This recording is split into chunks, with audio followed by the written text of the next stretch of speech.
Assalamualaikum warahmatullahi wabarakatuh. Alhamdulillahirabbil alamin wassalatu wassalamu ala asyrofil mursalin sayyidina Maulana Muhammadin wa ala alihi wa sahbihi asma'in nama ba'du. Ingkang sangat kula hormati Kiai Haji Dr. Insinyur Salahuddin sedanten keluarga Mbah Hasyim, sedanten dzurriyyah. Niki wonten putri, wonten bulik-bulik, wonten Gus Umar, wonten Bu Lilik, wonten sedanten semua alumni, semua santri-santri yang kami cintai. Saya ini syukur sekali karena waktunya tinggal sebentar, jadi uji nyalinya juga sebentar. Saya akan ngomong sesuai spesialisasi saya, yaitu fikih. Karena saya murid Kiai Haji Maimun Zubair yang bersanad lewat Mbah Karim sampai Mbah Hasyim, atau bersanad lewat Mbah Mun, Mbah Zubair, kemudian Mbah Fakih Mas Kumambang, juga teman Mbah Hasyim ketika sama-sama ngaji di Mekah. Saya akan mengkagumi Gus Dur dari segi fikih. Ketika Gus Dur dilengsarkan dari presiden, yang paling saya kenang dan para ulama seluruh Indonesia, mungkin seluruh dunia mengenang adalah keberhasilan Gus Dur mengelola konflik itu tidak pertumpahan darah. Itu satu prestasi yang insya Allah jadi amal beliau, semoga mendapat ridhonya Allah Subhanahu wa Ta'ala. Karena yang paling dihindari oleh Islam sebisa mungkin adalah jangan ada darah menetes, apalagi hanya demi kekuasaan. Sehingga Rasulullah SAW sampai berdamai ketika terjadi tarik ulur di Sulhul Hudaybiyah. Saat itu Suhail bin Amr memberi sekian poin yang mendikte Rasulullah, semuanya merugikan Rasulullah. Tapi semuanya merugikan Rasulullah, tidak ada yang menguntungkan sama sekali. Tapi Rasulullah menuruti itu semua demi tidak pertumpahan darah. Padahal Suhail bin Amr zaman itu masih kafir. Sehingga menjadi fikih bahwa perdamaian itu harus kita jaga. Sampai ada ayat wa in janahu lisalmi fajnalaha wa tawakkal 'ala Allah. Jika mereka ingin damai, kamu harus menuruti itu. Sehingga damai itu pula yang zaman era Gus Wahid, ketika beliau menginginkan negara berdasar Islam, itu banyak di buku, termasuk beliau panitia 9 persiapan kemerdekaan, Pebuki, juga tadi Gus Salahuddin cerita. Beliau akhirnya kompromi juga dengan negara yang berbentuk Pancasila. Kemudian itu disosialisasikan era Muktamar Situbondo, yaitu Kiai Haji Ahmad Siddiq, didukung oleh Gus Dur karena zaman itu beliau kalah sepuh sama Kiai Haji Ahmad Siddiq. Jadi itu fikih yang saya menjadikan pengagum Gus Dur, karena ibadah Darul Mafasid Muqaddamun ala Jalbil Masalah adalah ibadah yang luar biasa. Berikutnya saya mohon sama Kiai Haji Salahuddin Wahid berkenan saya cara berpikir begini untuk Gus Dur. Jadi saya ini dari keluarga Kiai, saya juga senasab dengan keluarga Mbah Hasyim karena sama-sama turunan Mbah Sambu Lasem. Jadi beliau adalah Abdurrahman bin Wahid bin Hasyim bin Asy'ari bin Wahid lagi, terus bin Abdul Halim 2 sampai Mbah Sambu. Kira-kira nasabnya sama dengan saya, dengan Mbah Hamid yang dari jalur itu. Saya mau bercerita begini. Watak seorang cucu itu biasanya mengalir dari pikiran besar mbah-mbahnya atau leluhurnya. Karena setiap mbah-mbahnya pasti berdoa dzurriyyatan thayyibah, yaitu anak cucu yang baik. Saya sengaja di sini bawa kitab yang ditulis oleh Muhammad Asad Shihab, seorang Libanon. Menulis bahwa Mbah Hasyim Asy'ari adalah terhitung sebagai mujaddid, sebagai pembaharu Islam, setidaknya di Asia sini atau di Indonesia. Di sini ada kitab ini diterjemah beberapa kali, sebagian oleh Kiai Haji Mustafa Bisri, sebagian oleh Kiai Sodik Semarang. Saya punya edisi asli, edisi Arabnya, karena saya dari awal ingin ngaji sama santri-santri Tebuireng.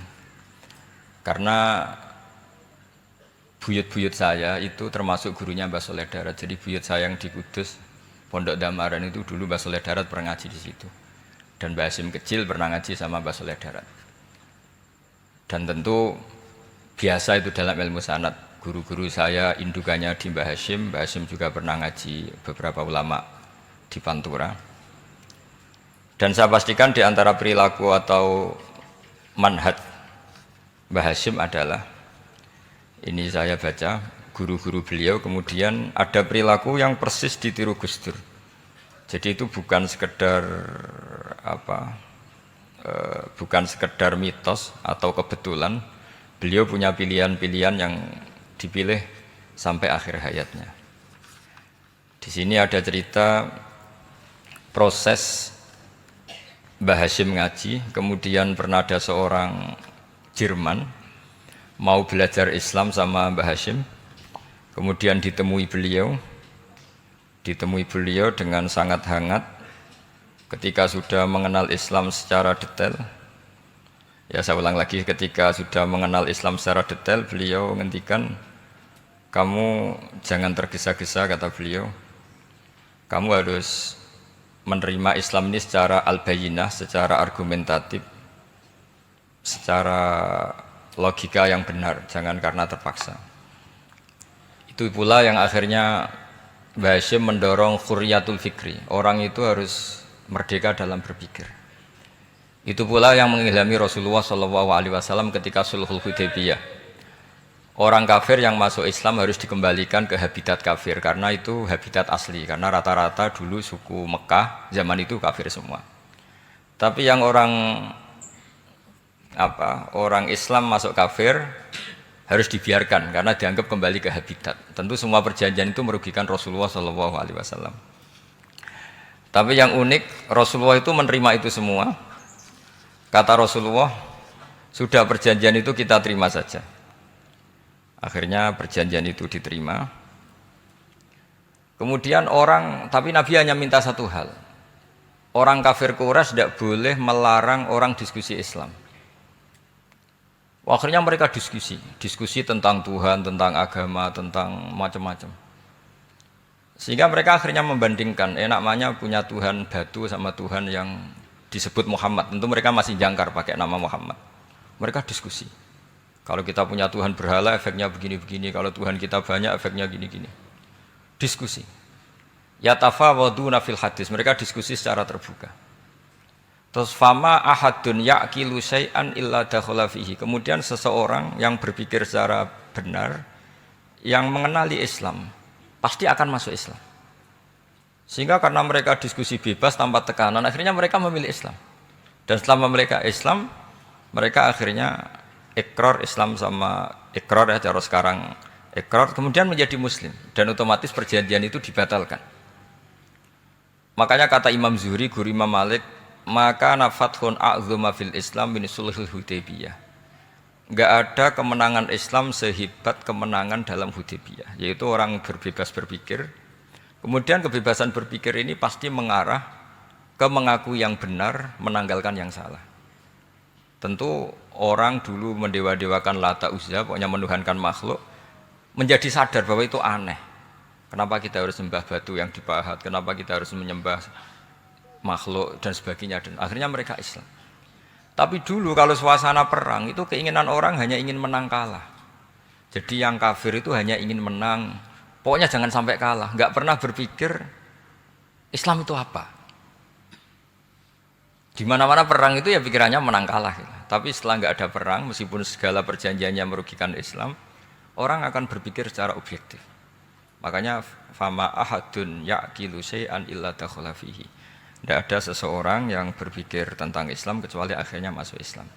Sehingga itu disebut maka nafathun a'zuma fil Islam min sulhul Hudaybiyah. Enggak ada futuhat yang sebesar sulhul Hudaybiyah. Ya, kitab ini namanya Wadi'u Labinat Istiqlalil Indonesia. Mungkin santri Tebuireng mungkin lebih tahu ya, karena harusnya lebih tahu. Jadi kalau tahunya baru sekarang ya rondo innalillahi wa inna ilaihi rajiun. Jadi saya tidak perlu bangga lebih tahu, karena memang seharusnya Anda lebih tahu. Kalau tidak ya keterlaluan. Ya namanya itu Wadi'u Labinatil Istiqlal al-Indonesia. Ini saya baca, tapi ini demi Gus Dur, artinya bahwa pilihan-pilihan itu mulai ada zaman Mbah Hasyim Asy'ari. Saya baca satu-satu ya, mulai kredibilitas ilmu beliau, karena dalam Islam itu harus ada sanad. Saya pernah ditanya seorang ilmuwan, Pak Bahak, kenapa Islam itu harus ada sanad? Kita kan orang cerdas, kan bisa berpikir sendiri, ngapain nunggu pikirannya orang-orang, kata saya. Terus saya bilang, agama itu agamanya Allah dan Rasul. Kalau pikiran kamu namanya agama kamu, bukan pikiran agama, kata saya. Kalau kamu punya pikiran, yang namanya pikiran kamu, tidak agama. Kalau agama itu harus bersanad. Jadi pikirannya Mbah Hasyim sama dengan pikirannya Mbah Mahfud pikirannya sama dengan Said Abi Bakar Sato sama dengan Sayyid Zaini Dahlan, dan seterusnya. Sampai logika itu sampai Rasulullah Shallallahu Alaihi Wasallam. Saya beri sekian contoh. Pikiran yang kita ciptakan bisa salah, misalnya begini. Dulu misalnya Nabi pernah bersabda, al-qatil wal maqtul finnar, pembunuh yang dibunuh sama-sama neraka. Jadi idal taqal muslimani bisayfihima fal qatil wal maqtul finnar. Jika dua orang muslim bertemu sama-sama bawa pedang, maka yang bunuh maupun yang dibunuh itu sama-sama masuk neraka. Makanya kita harus syukur sekali Indonesia itu paling menghindari membunuh, karena kalau sesama muslim membunuh itu ancamannya berat, sama-sama masuk neraka. Bukan sekedar diboyong dari pondok Tebuireng, itu neraka gitu. Kalau dibayang pondok gampang itu, nanti mondok lain gampang. Terus logika sahabat begini, hadza al-qatil, fama balul maqtul. Oke ya Rasulullah, kalau al-qatil masuk neraka namanya pembunuh, oke kita terima. Tapi fama balul maqtul, lalu dosanya yang terbunuh itu apa? Wong dia korban kok dia dibunuh? Apa jawabannya Rasulullah sallallahu alaihi wasallam? Jawabannya innahu kana harison ala qatli sahibi. Sebetulnya dia juga mentalnya pembunuh, cuma nasibnya terbunuh. Jadi seperti misalnya sampean hasut saya, itu enggak perlu disakeni. Sebenarnya sampean yang inginnya ya menggusur saya, cuma nasibnya tergusur gitu. Makanya kalau ada orang rebutan pacar kok kalah itu udah usah disakeni. Sebenarnya mentalnya dia perebut gitu. Cuma nasibnya kalah gitu loh. Jadi apa ya? Ya tadi. Ya ini penting ya, penting sekali. Itu jadi sebetulnya ketika duel itu semuanya kan mentalnya pembunuh. Maka dia nasib saja sebagai maktul, tapi mentalnya pembunuh. Karena dia mentalnya, niatnya, komitmennya pembunuh, maka dia sama-sama di neraka. Maktul itu fakta, faktanya terbunuh, tapi mentalnya pembunuh, sehingga hukumannya sebagai pembunuh. Sama kalau sampean berebut itu mentalnya ya perebut, cuma nasibnya kalah atau terebut. Itu soal nasib. Ini saya baca dulu ya guru-guru Mbah Hasyim supaya clear. Selama ini yang dikenalkan beliau ngaji sama saya Mahfud, saya Khotib Minangkabau. Ini di kitab ini. Saya baca sesuai harokat yang ada di kitab ini. Nanti kalau sampai tidak cocok karena beda madhab, ya nggak apa-apa, asal pinter saja. Karena baca kitab itu unik. Kadang-kadang satu guru sama guru yang lain itu beda-beda. Dan biasanya guru itu nggak mau kalah. Mbah Mun itu sering cerita, ada kiai maknani wati ini lan wit alu. Itu muridnya gerutu karena pernah mondok itu kok enggak gitu. Pak guru, di kitab saya maknanya itu pohon elo. Lah iya cung, wit elo kena gua alu kata guru. Gurunya karena gurunya enggak mau kalah itu. Ada yang guru itu salah baca wal jarodin lan lawang. Muridnya enggak terima. Pak Yai saya pernah ngaji itu maknanya walang. Lah iya walang sing ning lawang cung. Itu memang kasus makna-makna di Jawa itu banyak itu. Karena awalnya memang wis rodok bodoni. Kenapa saya bilang bodoni? Ini yang bilang Mbah Mun, makna Jawa itu ono bodoni ini. Karena watin itu kan nggak ada di Indonesia. Tapi kiai itu malu kalau gak iso maknani. Akhirnya wati ini wet elu.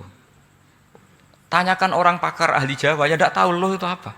Pokoknya butuhnya kiai itu ada lafaz ya ada maknanya. Padahal jenis itu nggak ada di Indonesia. Seperti haudat itu maknanya di Jawa sekedup. Sekedup itu rumah kecil yang ada di unta zaman dulu. Di Jawa ada enggak? Tidak ada. Kalau kamu tanya orang Jawa ini apa namanya? Namanya ya rumah kecil di atas unta. Tapi Kiai Jawa dulu punya makna namanya apa? Sekedup. Jadi Kiai Jawa itu luar biasa improvisasinya.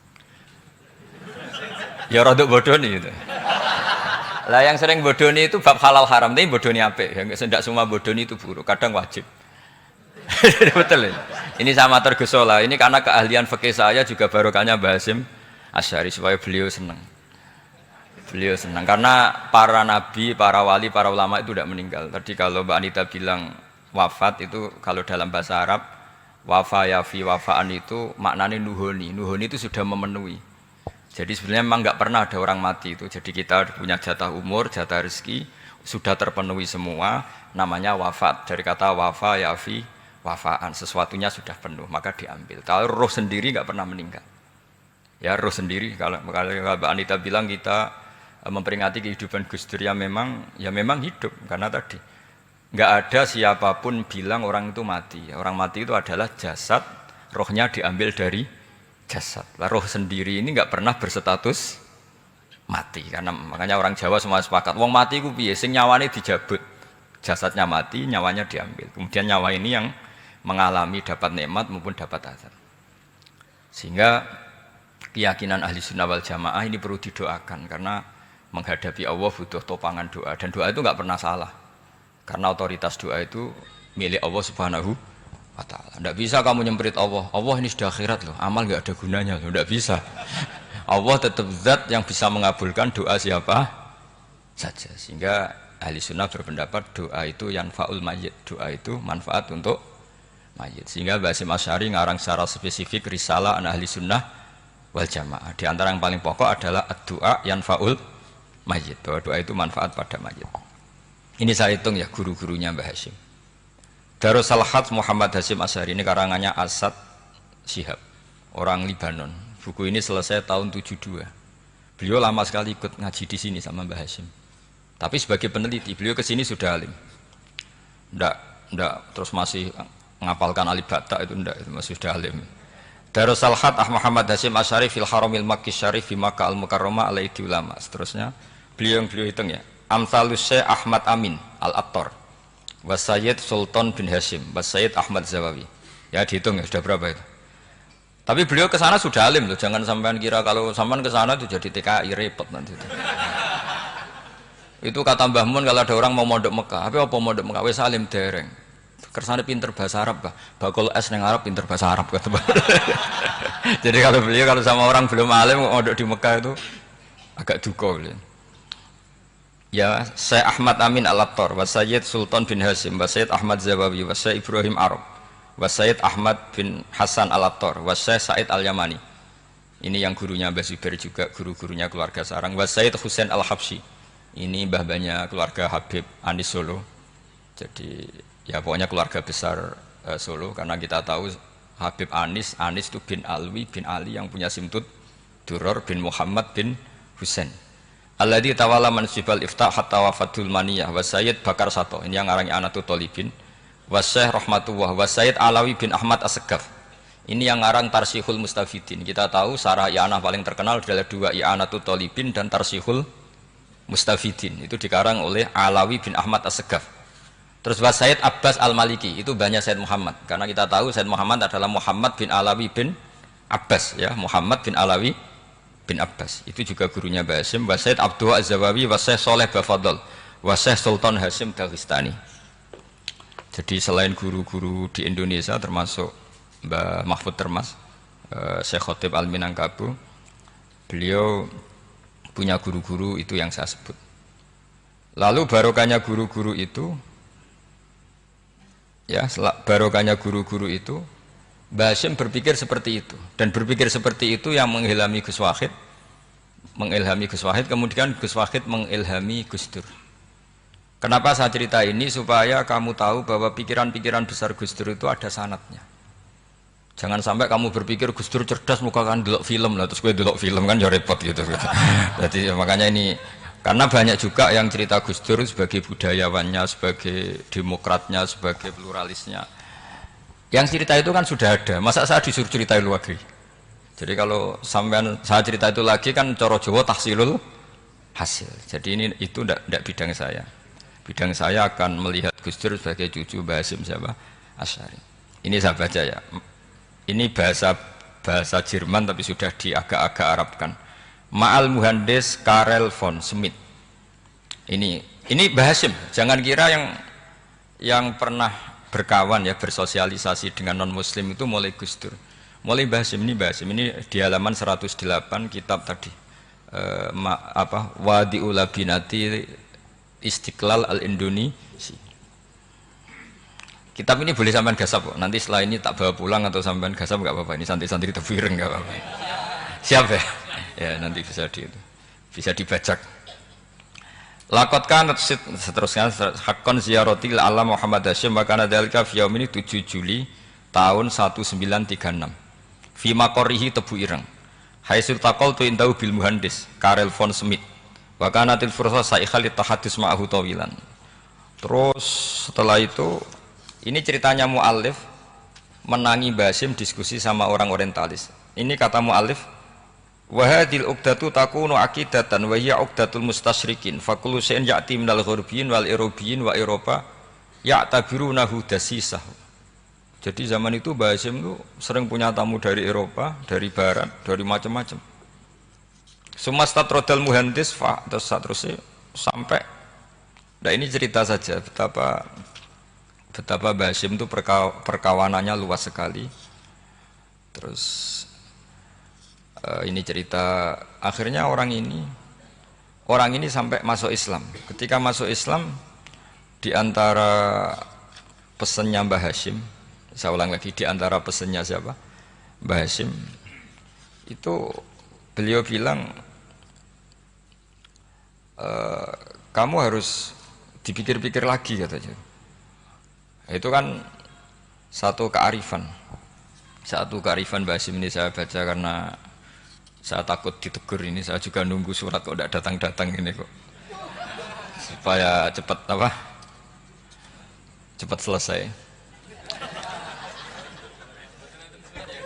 Ini bebas kalau ada surat malah kebenaran ini karena sudah mulai nyari-nyari ya. Jadi saya mohon nanti kitab ini bisa dikaji di sini. Nanti saya tinggal di sini ada cerita-cerita sampai beliau berteman orang Eropa, terus beliau macam-macam sampai terus saya teruskan. Summa arsalatku syirka ila Indonesia amni 1929 watana qala fi kasir minal mudun wa makata akhiran fi madinati Surabaya bi Jawa Syarqiyah wa min huna bada'atil hidayah wa taufiq taqudanihi ilal khairi hadas lautil hadis bil amil alladhi yakti fatratas tirah. Jadi orientalis tadi ketika berteman Mbah Hasyim lama-lama tertarik oleh Islam. Ketika mulai tertarik dengan Islam, wa sya'ara bil istiqra' aruhi wal amni tam wa kaifa ya'budu rabbahu ibadatan hakikiyah. Terus mulai tertarik dengan Islam, terus konsultasi sama Mbah Hasyim. Jadi tertariknya barokahnya Mbah Hasyim.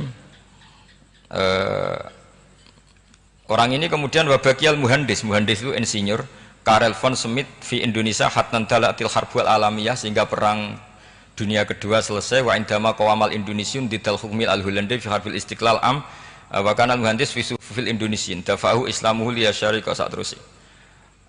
Terus ini saya cerita, jadi Mbah Hasyim pernah mengislamkan orang Belanda, orang Jerman. Orang apa? Orang Jerman, terus orang ini hidup di Hamburg. Sampai akhirnya beliau dakwah Islam di sana. Jadi ini ini penting ya supaya sampean tahu bahwa Tebu Ireng mulai dulu adalah komunitas internasional. Ya, Tebu Ireng mulai dulu adalah komunitas internasional. Jadi terus ketika ngadepi Indonesia yang dijajah, ini Mbah Hasyim bersama kawan-kawannya sepakat iktikaf di Multazam. Ini saya baca ya. Wa akhiran istama'a ma'a nukhbatin min haula'i talaba min zalama alaihi al-had Muhammad Hasyim ala ayata'ahadu wa yaqumu bi amalin fi lailatin lailan min laili syahri Ramadan. Al-mu'azzam istama'a haula'i talaba waladina yantamuna ila iddati qawamiyatin. Qawamiyah itu kalau bahasa sekarang perlawanan min Afrika wa buldani janubi Asia, Asia Tenggara, wa Asia al-Wusta, Asia Tengah, wal buldan al-Arabiyah. Wa kana al-had Muhammad Hasyim Asy'ari ahadahum. Wa waqafu jami'an amamal multazam bil Ka'batil musyarrafah. Wa ahadu wa aqsamul yamin ala yakum bil jihad fi sabilillah li ilahi kalimatil Islam wa tauhidil muslimin bin nasri ilmi wa tau'iyah wa tafaqquh fiddin talaban lil mardatillahi ta'ala la yarjuna min wara'i dzalika malan wala mansiban li anfusihim. Jadi sebelum beliau pulang ke Indonesia, itu komunitas Asia Tengah, Asia Dekat, Asia Jauh, semuanya dijajah karena Mesir dijajah Prancis, yang Burma dijajah ini, yang Indonesia dijajah ini, semuanya berdoa di Multazam. Intinya Mbah Hashim itu patriotik betul, patriotik betul. Tapi ya religius betul, beliau berdoa di Multazam, beliau menyanggupi siap jihad melawan penjajah, tapi saat itu juga berikrar kalau semua itu tidak untuk nyari pangkat. Makanya saya yakin Gus Dur adalah orang saat jabat presiden karena supaya Indonesia tidak chaos. Buktinya apa? Ketika beliau dilengsarkan ya santai saja. Wong ngajine wa mal hayatud dunya illa mataul ghurur. Jadi ya santai saja itu. Ndak jadi masalah. Terus kitab ini menerangkan, ini saya baca ya. Li khidmati dual alladziina laha musta'maratun. Musta'marat itu dijajah mislu Holanda wa Inggris wa Rusia wa Pernisa wa fi hadzal amri bidzat ara ana 'alal muslimin wal mas'ulin khususan. Ini intinya ulama-ulama yang dari timur jauh kemudian sowan ke Mbah Hashim minta fatwa karena negara-negara mereka juga dijajah. Jadi dulu orang dari Jerman, dari mana-mana belajar Islam juga sama Mbah Hashim. Yang negara-negara Asia Timur, Asia Dekat itu juga kalau konsultasi kemerdekaan juga sama siapa? Mbah Hashim. Jadi uniknya kitab ini ditulis oleh orang Libanon. Jadi orang Libanon itu saking penasarannya sama Mbah Hashim Asy'ari itu datang ke sini. Ya datang apa? Datang ke sini untuk belajar sama Mbah Hashim. Dan di antara belajar itu kemudian sampai sini ternyata tamu-tamunya Mbah Hashim dari berbagai negara. Mulai yang konsultasi cara memerdekakan negaranya karena mengalami dijajah sampai cara belajar Islam yang benar, termasuk tadi yang Karel von Schmidt tadi yang masuk Islam karena konsultasi sama Mbah Hashim, padahal dia orang Jerman. Terus diantara kelebihannya Mbah Hashim ini juga ditiru Gus Dur. Wal Haju Muhammad Hashim la yajidu kharajan ayuna kisau sami' wal mukhatab bal yurahibu bidzalik. Mbah Hashim orang yang enggak tersinggung ketika pendapatnya ditentang atau digugat oleh lawan bicaranya. Beliau santai, tidak terus ya tidak berontak, ya santai aja, enggak terus angger dibantah, membantah kiai kualat, enggak, itu enggak ada sanadnya. Nah ini saya pastikan ya bahwa kehebatan Gus Dur itu kita enggak lepas dari barokahnya siapa? Mbah Hashim. Sekali Rasulullah SAW sebagai Sayyidul Khalqi, Sayyidul Anbiya al-Mursalin, beliau yang ngakui ana da'watu Ibrahim wa bisyaratu Isa. Aku hebat ngene iku barokah dungane Nabi siapa? Ibrahim. Maka ini sesuatu yang saya tekuni, jadi enggak salah kalau bicarakan Gus Dur ya harus bicarakan Mbah Hashim. Sama bicarakan Nabi Muhammad SAW juga harus membicarakan Jadduhul A'la yaitu Ibrahim alaihis salam. Jadi ini kitab bisa dipakai atau digasap ya enggak apa-apa. Artinya gini, gasap itu kalau saya ada ridho jadinya gasap, kalau ridho ya jadinya boleh. Dan menjadi gasap kalau nggak dipelajari. Ya, jadi kalau enggak terus tinggo jimat itu kita Gus Bah sakti, wah ya repot makanya ini. Nah kalau dipakai itu gasap. Tapi kalau nanti didiskusikan sama teman-teman, kemudian menjadi baik, menjadi luar biasa, saya ikut ngamal. Terus saya ulang lagi, saya teruskan. Ittisolatuhu. Ittisolatu itu komunitas beliau. Lahu ittisolatun wasi'atun wa mukatabatun ma'a katsirin min zu'ama'il alam al-islami fi dzalikal ahdi. Fianhum Asy Abdul Aziz As-Sa'alibi wa Sayyid Diyauddin wa Syairozi Adwul Injil terus. Beliau punya perkawanan besar di komunitas internasional, termasuk Syekh Muhammad Abdul Karim Al-Khattabi wa Sayyid Alawi bin Thahir Al-Haddad, Mufti Sultanati Johor. Ya, beliau berkawan dekat sama muftinya kerajaan Johor, wa Muhammad Ali wa Syaukat Ali bil Hindi, wa Muhammad Ali Jana Muhammad Iqbal.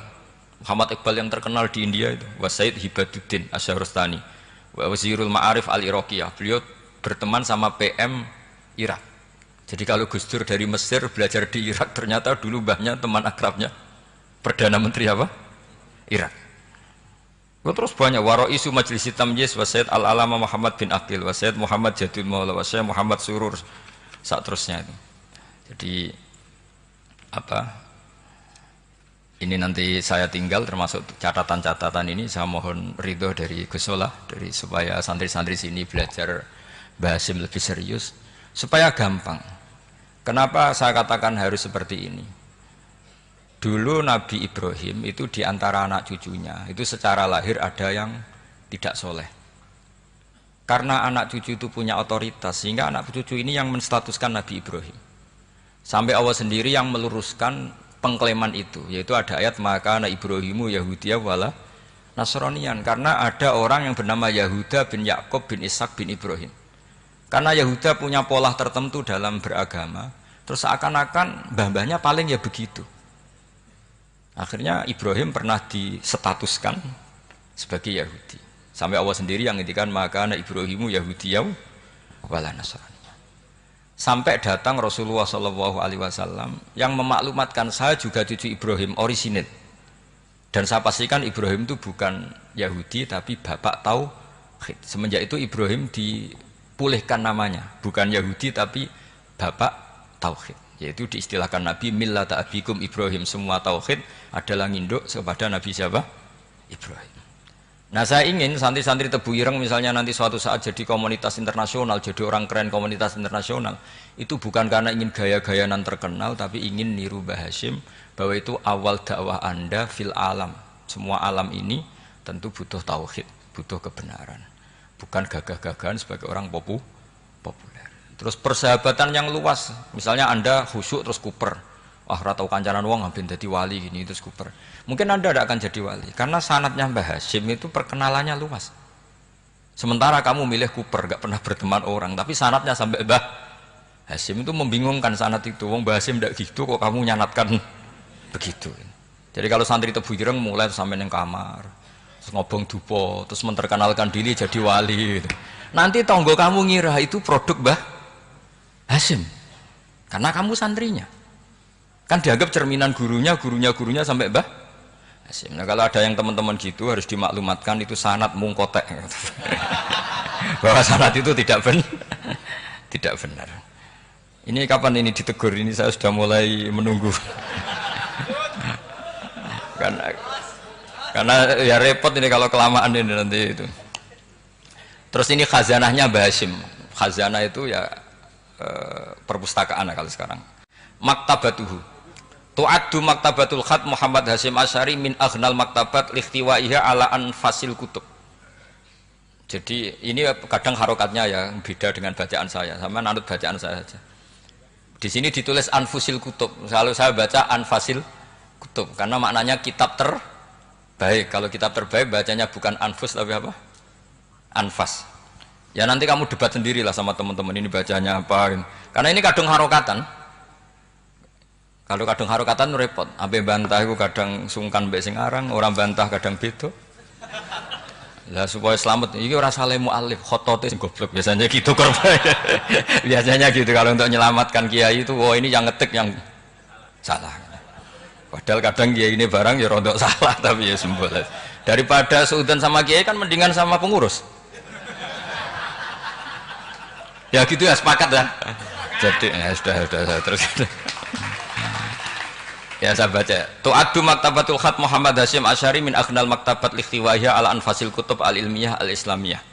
Jadi kalau tadi yang diceritakan para kawan-kawan Gus Dur suka baca. Itu Mbah Hasyim itu kitabnya banyak sekali dan semuanya kitab terbaik. Min matbu'atin baik yang dicetak wa makhtutatin baik yang masih tulisan tangan. Athariyatin qadimah baik kitab-kitab yang sudah hampir punah karena saking lamanya. Wa tadummu hadil maktabah jullal kutub al muallafah wal lughat al arabiyyah wal indonesia wal jawiyah wal malaysia wa ba'dal lughat al ajnabiyyah al ukhra. Jadi zaman Mbah Hasyim itu perpustakaannya sudah ada bahasa Indonesia, bahasa Jawa, bahasa Malaysia, bahasa Inggris. Itu yang nulis orang Libanon. Sampai santrinya Mbah Hasyim tidak tahu innalillahi wa inna ilaihi rajiun. Maka ini anggap pertobatan ya saya kasih. Jadi ini saya biasa guyon, kesoalnya ini guyon sama santri, saya tidak midatoni kiai, jadi ini guyon sama santri. Semoga guyonan ini manfaat. Wassalamualaikum warahmatullahi wabarakatuh.